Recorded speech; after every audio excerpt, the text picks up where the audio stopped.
Hi, welcome to Phone Transformer. In today's video, I'll show you how to make the iPhone ring longer so you never miss an important call again.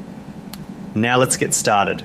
Method 1 is for AT&T, T-Mobile and GSM carriers. Step 1, open the phone app on your iPhone.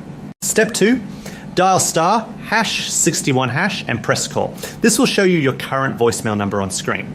Step 3, write down the voicemail number because you'll need it for the next step.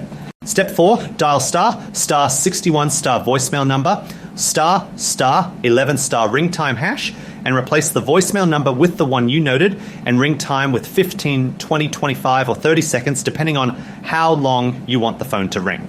Step 5, press call to activate your new ring duration. Method 2 is for Verizon. Step 1, contact Verizon customer support.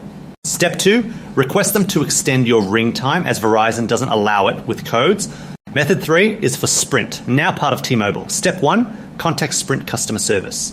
Step 2, ask them directly to extend your ring time. Finally, for all carriers, Step 1, test the new ring duration by calling your iPhone from another phone.